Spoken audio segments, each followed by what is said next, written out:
From Homer, Book 5. Next artful Firculus untimely fell.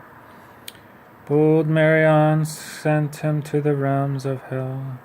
Thy father's skill, O Firculus, was thine, graceful fabric, fair design. Loved by Pallas, the palace depart, to him the shipwrights impart. Beneath his hand the fleet of Paris rose, fatal cause of all his country's woes. But he the mystic will of heaven overknown, nor saw his country peril nor his own. The hapless artist who confused fled, the spear of Marion mingled with the dead. Through his right hip the forceful fury cast between the bladder.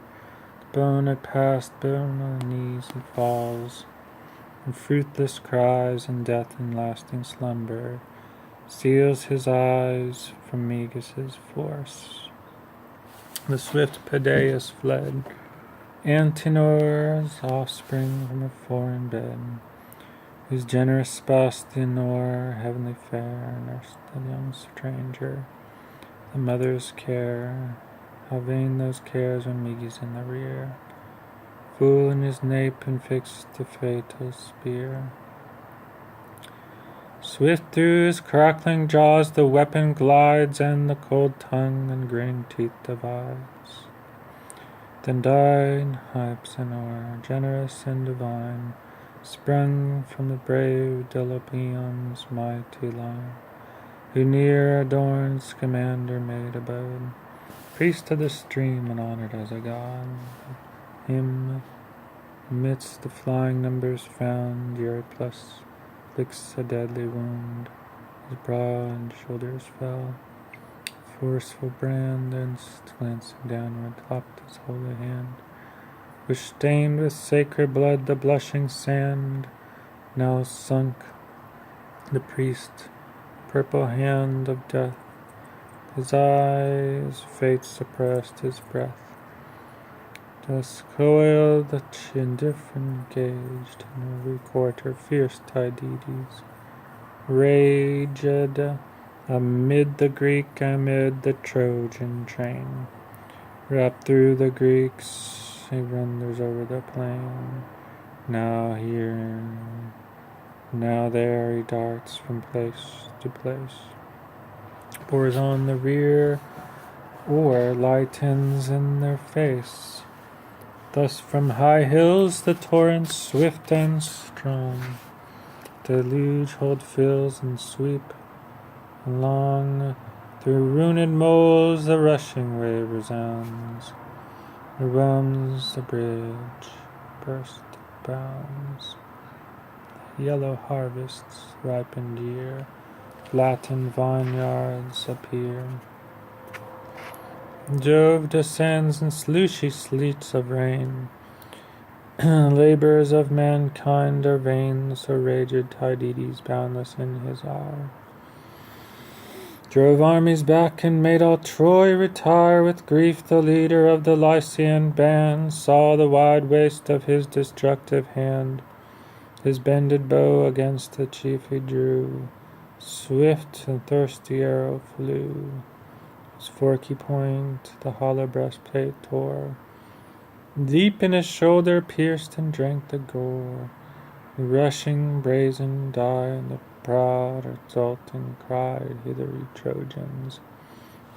Drive your steeds, lo, by our hand the bravest bleeds. Not long the deathful dart he can sustain, or Phoebus urged me to these fields in vain." So spoke he, boastful, but the winged dart stopped short for life and mocked the shooter's art. The wounded chief behind his car retired, hand of Sthenelus required, swift from his seat leapt the ground and tugged his weapon from the gushing wound. When thus the king his guardian power undressed, purple current wandering over his vest. O progeny of Jove, unconquered maid, if ever thy godlike sire deserved forth, And I never felt thee the fight field.